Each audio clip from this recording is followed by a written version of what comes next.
Detective Sam Monroe's beat-up sedan grumbled to a halt on a deserted street, the humid night air clinging to his skin. Streetlights flickered overhead, casting long, eerie shadows that danced across the pavement. Adjusting his fedora, he wiped the sweat from his brow, his hand lingering on the brim. The call had come in just after midnight. A brutal attack in a quiet neighborhood. The kind of case that made the hair on the back of his neck stand up. As Monroe stepped out of his car, the scene was already swarming with uniformed officers. Yellow police tape cordoned off the area, and the flashing red and blue lights of the squad cars painted the night in a surreal kaleidoscope of color.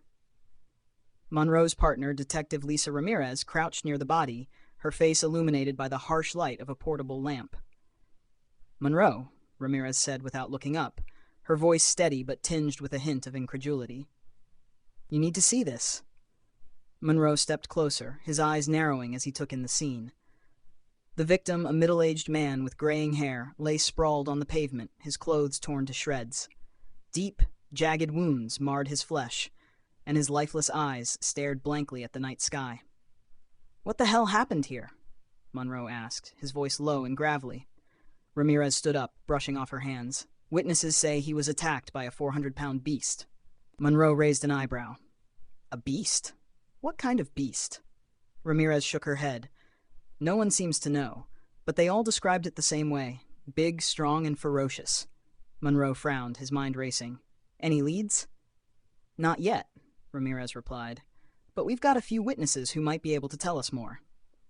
Monroe nodded, his gaze shifting to the small crowd of onlookers gathered behind the police tape. He could see the fear in their eyes, the way they whispered to each other, their faces pale and drawn. "Let's talk to them," Monroe said, his voice resolute. The first witness, an elderly woman with silver hair and a trembling voice, described the attack in vivid detail. "It was like nothing I've ever seen," she said, her eyes wide with terror.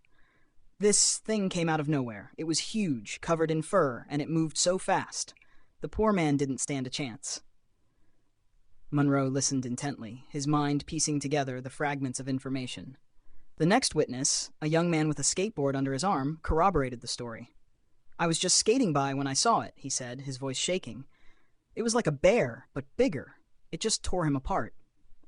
Monroe exchanged a glance with Ramirez. "A bear?" he muttered.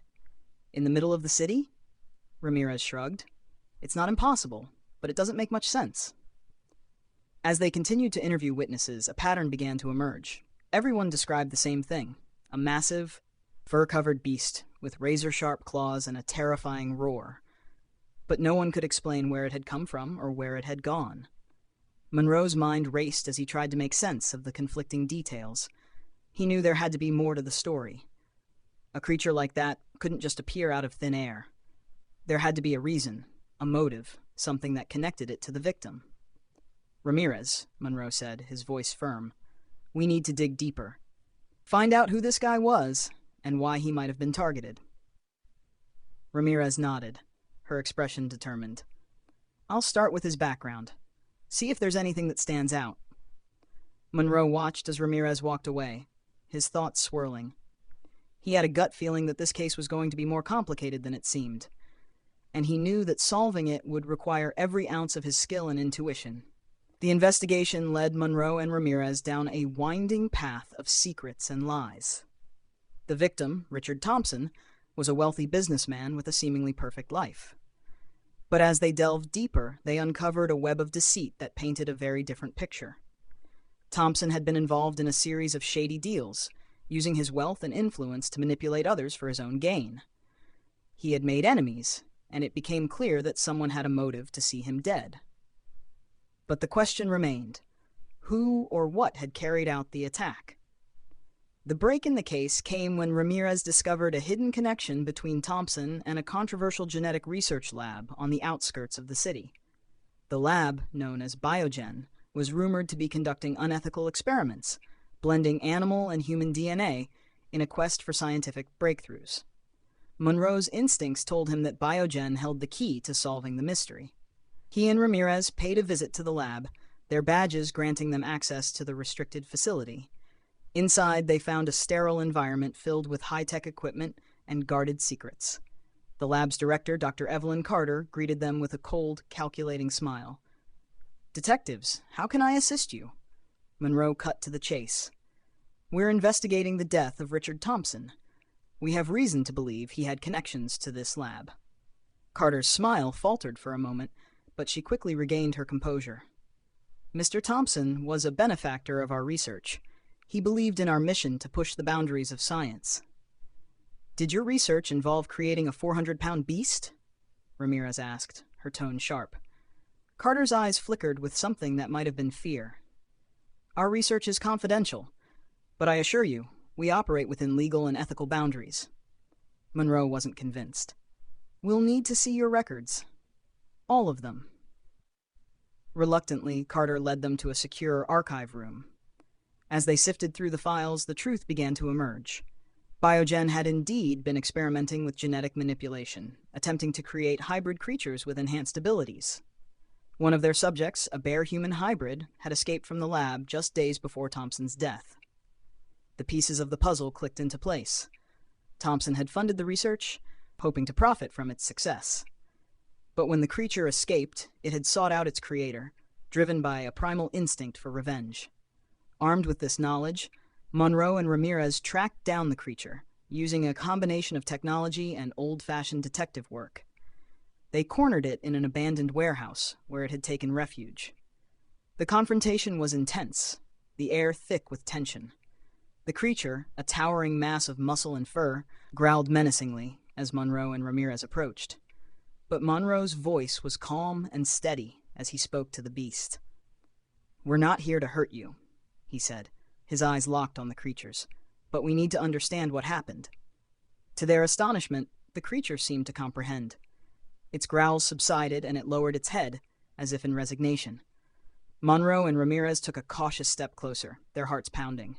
The creature's eyes, filled with a mix of rage and sorrow, met Monroe's. In that moment, Monroe saw the remnants of humanity within the beast. It wasn't just a mindless monster, it was a victim of human ambition and cruelty. With great effort, Monroe and Ramirez managed to sedate the creature and transport it back to Biogen. Dr. Carter was arrested and the lab was shut down, its dark secrets exposed to the world. As Monroe stood outside the lab, watching the sunrise paint the sky with hues of orange and pink, he couldn't shake the feeling of unease. The case was closed, but the questions lingered. How far would humanity go in its quest for power and knowledge? And what other horrors might be lurking in the shadows, waiting to be unleashed? Ramirez joined him, her expression somber. "We did the right thing, Monroe." Monroe nodded, but the weight of the case still pressed heavily on his shoulders.